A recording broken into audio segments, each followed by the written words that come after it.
Get your free copy of the complete tutorial at www.teachucomp.com/free. To save a selection and reuse it in the future, first make the selection you want to save. Then choose Select, Save Selection from the menu bar to launch the Save Selection dialog box.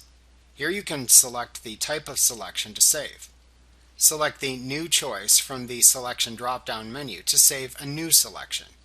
If saving a new selection, then type a name for the selection into the Name field.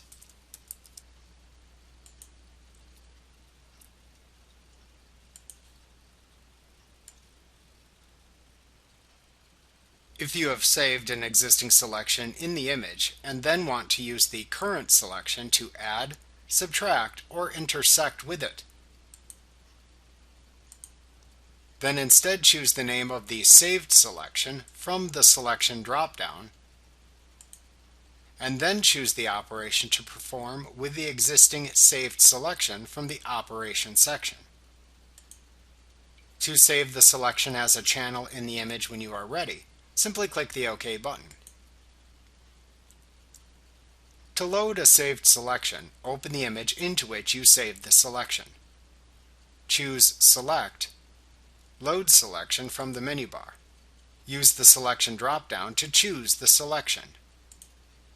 To invert the selection, check the Invert checkbox.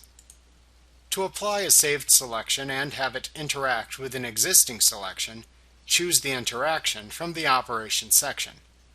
To load the selection, click the OK button. To delete a saved selection, choose Select, Delete Selection from the menu bar. In the Delete Selection dialog box that appears, choose the saved selection to delete, and then click the OK button. Like what you see? Pick up your free copy of the complete tutorial at www.teachucomp.com/free.